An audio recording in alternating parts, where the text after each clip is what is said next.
11ویں صدی سے لے کر 18ویں صدی تک بر اعظم میں جو جنگیں لڑی گئیں، شاہی سطح پر جو تبدیلیاں نمودار ہوتی رہیں، ان کی وجہ سے بھی کاشی کا فن ایران اور چین سے سندھ کی جانب منتقل ہوا۔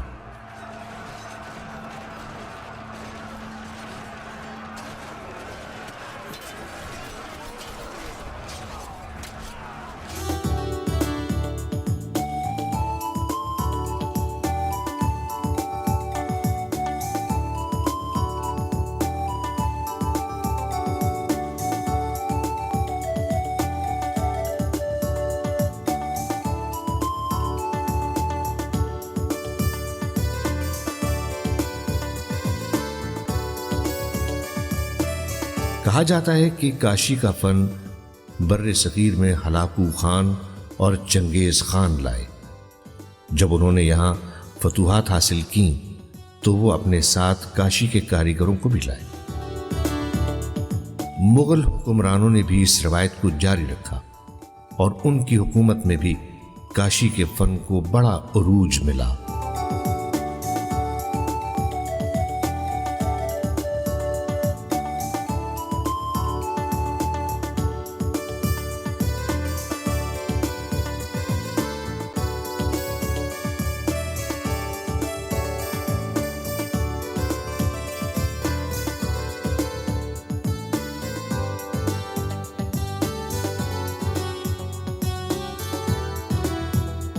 کچھ تاریخی حوالوں میں یہ بھی کہا گیا ہے کہ بر صغیر میں، خصوصاً ہندوستان میں منگولوں کی یلغار کے بعد کاشی کا کام مزید آگے بڑھا، جس میں سندھ کے ساتھ ساتھ پنجاب کا بھی ذکر آتا ہے۔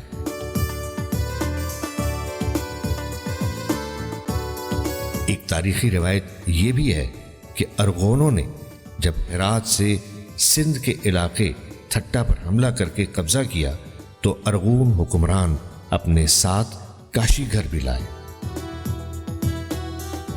جس کی مثال تھٹا کی تاریخی عمارتوں سے ملتی ہے۔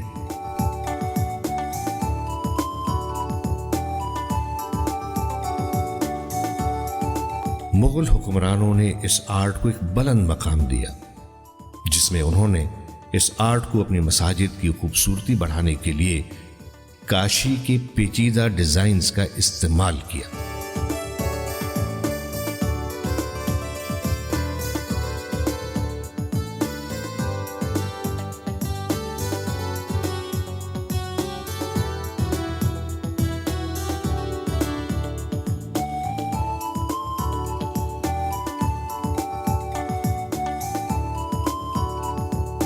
انہوں نے نہ صرف مساجد نہیں بلکہ سرکاری محکموں کی عمارتوں اور گنبدوں پر بھی کاشی کا کام کروایا تاکہ یہ مسلم آرٹ کا شاہکار نمونہ لگیں۔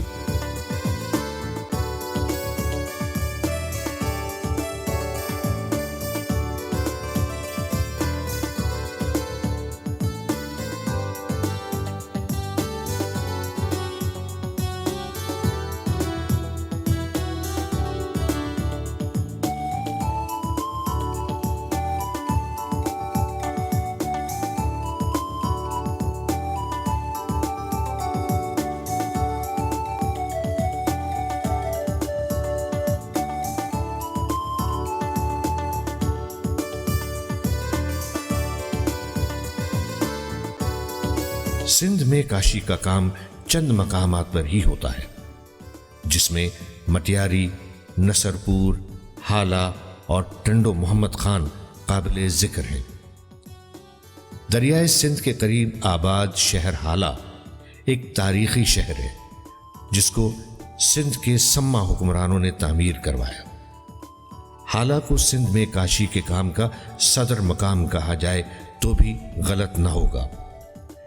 یہاں پر کاشی کا کام جدید اور قدیم کے امتزاج کے مطابق کیا جاتا ہے، جس میں ٹائلز، برتن، پلیٹیں، گلدان اور گھروں کی سجاوٹ کا سامان، عمارتوں کی زیب و زیبائش کی اشیاء تیار کی جاتی ہیں۔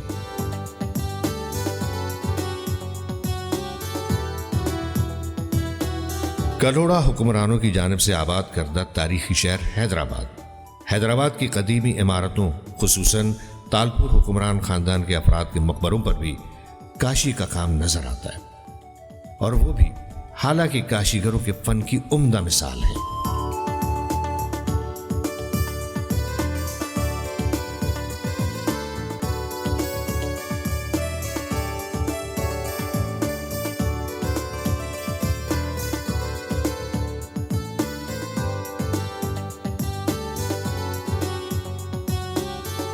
حالہ شہر میں جامع مسجد میر فتح علی خان کا مقبرہ، مائی خیرہ کا مقبرہ بھی کاشی کے کام سے سجا ہوا ہے۔ حالہ کی طرح نصرپور بھی سندھ کا ایک تاریخی شہر ہے جو کہ قدیمی سندھو تہذیب کی تسلسل کا حصہ ہے۔ نصرپور شہر بھی تاریخ کے مختلف ادوار میں مٹا اور بنا ہے۔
نصرپور مٹی کے برتنوں کا تاریخی مرکز رہا ہے۔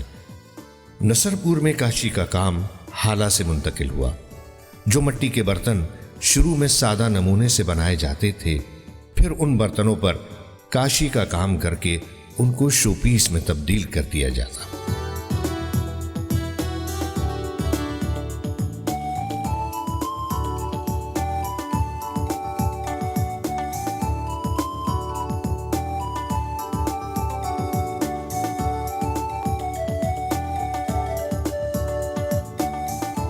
نصرپور کے ماہر کاشیگر کا کہنا ہے، میں گزارش کرتا ہوں سندھ بلکہ پورے پاکستان کے لوگوں سے کہ آپ لوگ اس کاشی کو بین الاقوامی سطح پر اجاگر کریں تاکہ لوگوں کو پتہ چلے کہ سندھ کی کاشی کیا ہے اور پاکستان کا امیج کیا ہے۔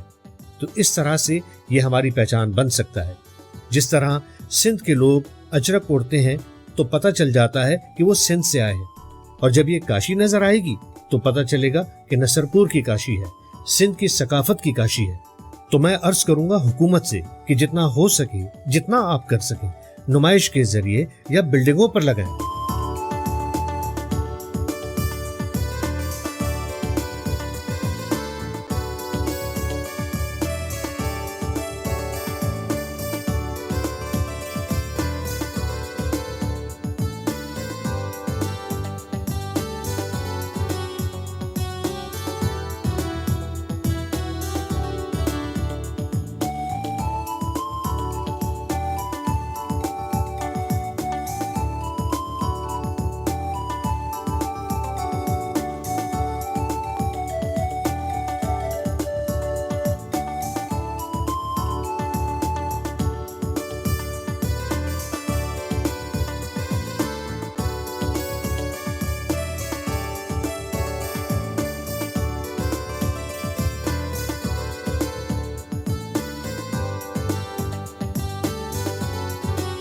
ہم نے جو بھی چیز بنائی، بلکہ شروع سے اب تک جو کچھ بھی بنایا، مٹی سے لے کر رنگوں تک، اور رنگوں سے لے کر گلیز تک، اور پھر آگ کی بھٹی سے نکلا ہوا ایک خوبصورت شاہکار کاشی، یہ وہ فن پارہ ہے جو پکنے کے بعد اپنا رنگ تبدیل کرتا ہے، اور جتنا پرانا ہوتا جاتا ہے اس کا نکھار اتنا ہی بڑھتا جاتا ہے۔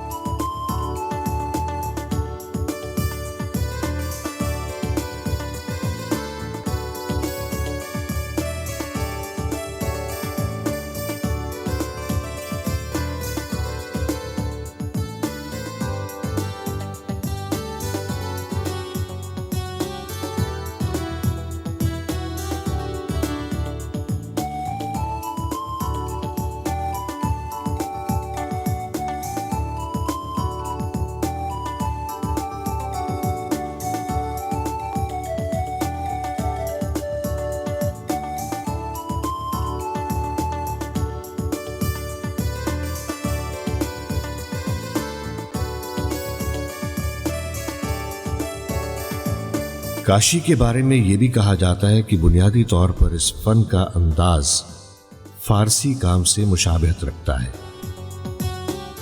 سندھ میں کاشی کے فن کی خوبصورتی دیکھنی ہے تو سب سے اعلیٰ معیار کا کام بھٹ شاہ میں حضرت شاہ عبداللطیف بھٹائی رحمۃ اللہ علیہ کے مزار دیکھیں۔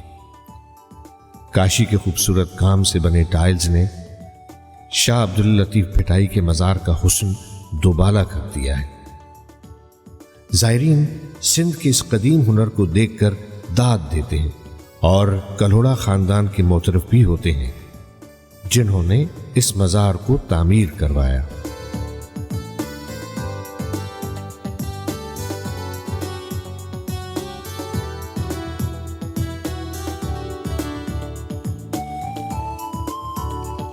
کاشی کا ایک نمونہ 20 مختلف مراحل سے گزرنے کے بعد اپنی حتمی شکل لیتا ہے۔ کاشی کے اس کام کے لیے دریائی چکنی مٹی کا استعمال کیا جاتا ہے۔ ابتدائی طور پر ٹھوس کھاد، مٹی اور پانی کو ملایا جاتا ہے اور اس کو ایک دن سوکھنے کے لیے چھوڑ دیا جاتا ہے۔ اس دوران ایک مزدور اس میں سے نجاست اور کچرا وغیرہ ہٹانے کا کام کرتا ہے اور اس کو بالکل آٹے کی مانند گوندا بھی جاتا ہے۔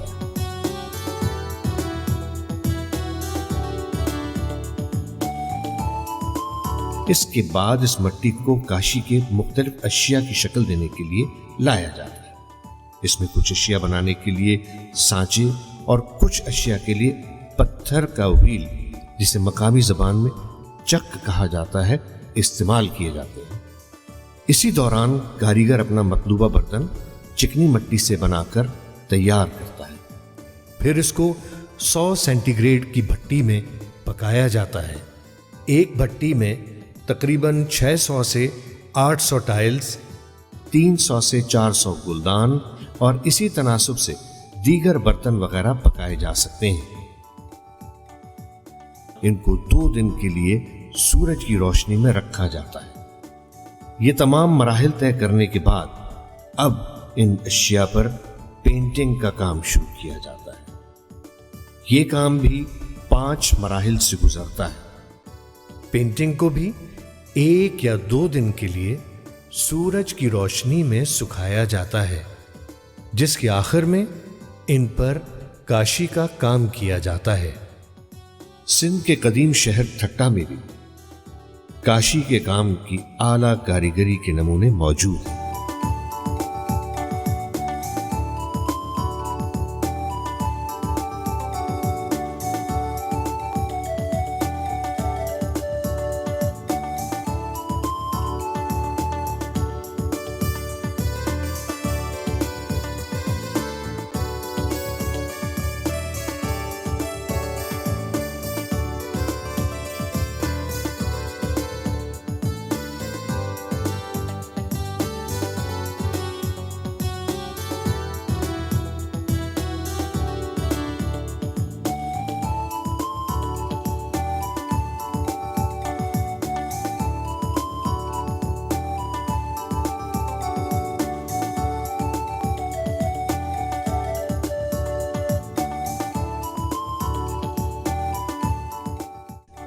اس شہر میں موجود شاہ جہاں مسجد اس فن شاہکار کا عظیم نمونہ ہے۔ یہ مسجد مغل بادشاہ شاہ جہاں نے تعمیر کروائی تھی۔ مغلیہ دور کی مشہور ترین عمارت تاج محل بھی بادشاہ شاہ جہاں کے نام سے ہی تعبیر کیا جاتا ہے۔ کاشی اور لال اینٹ سے بنائی گئی ٹھٹہ کی شاہ جہاں مسجد 100 گنبدوں والی مسجد کے نام سے بھی مشہور ہے۔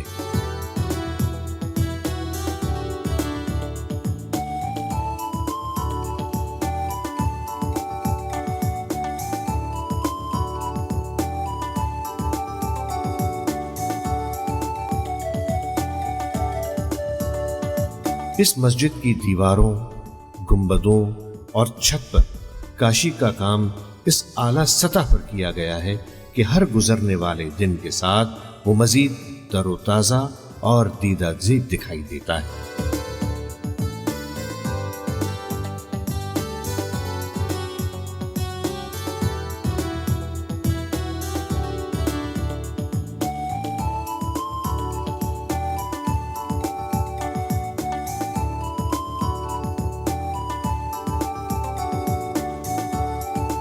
بر صغیر میں کاشی کے کام میں نیلا اور زرد رنگ زیادہ نمایاں طور پر دیکھا جا سکتا ہے۔ شاید اس کی وجہ ان رنگوں کا قدرتی طور پر پانی، آسمان اور ڈھلتے سورج کی خوبصورتی سے مشابہت کے طور پر کیا جاتا ہو۔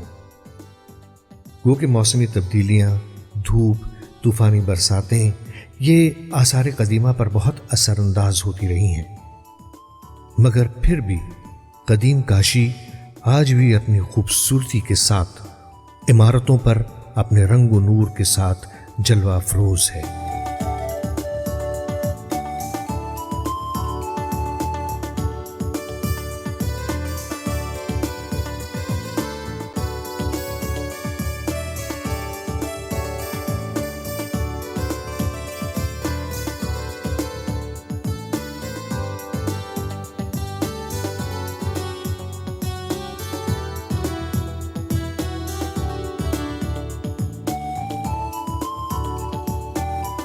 دور دراز سے سیاح مغلیہ دور کا یہ اسلامی فن تعمیر کا شاہکار نمونہ دیکھنے آتے ہیں۔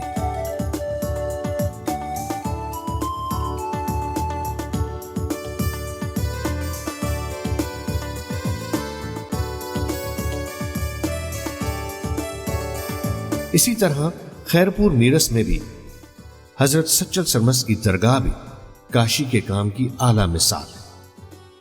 مکلی کے قدیم قبرستان میں موجود اکثر مزاروں پر بھی کاشی کا کام نظر آتا ہے، جس میں مرزا باقی بیگ اور نواب دیوان شرفا خان کے مزاروں کے ساتھ ساتھ سینکڑوں بے نام قبروں پر کاشی کا کام دکھائی دیتا ہے۔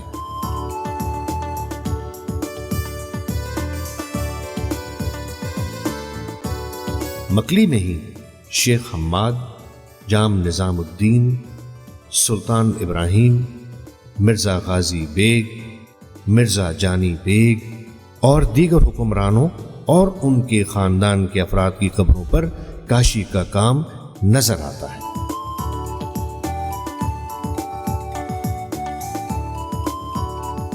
لاہور کے شہر کی مسجد وزیر خان اور ملتان شہر میں واقع حضرت بہاؤالدین زکریا اولیاء کا مزار بھی کاشی کے کام کا شاہکار نمونہ اور اس فن کے اعلیٰ معیار کا منہ بولتا ثبوت ہے۔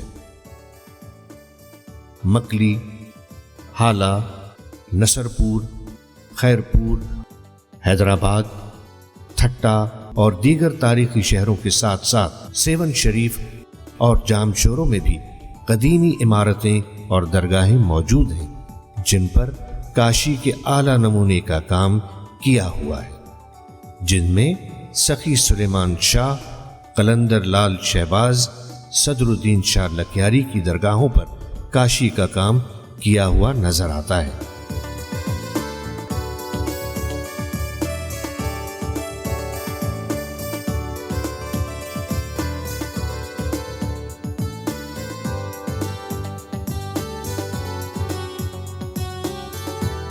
سندھ کے اس قدیم اور لازوال ہنر کو محفوظ رکھنے اور اس کی جدید بنیادوں پر فروغ اور بحالی کے لیے حکومت سندھ شاندار اقدامات کر رہی ہے۔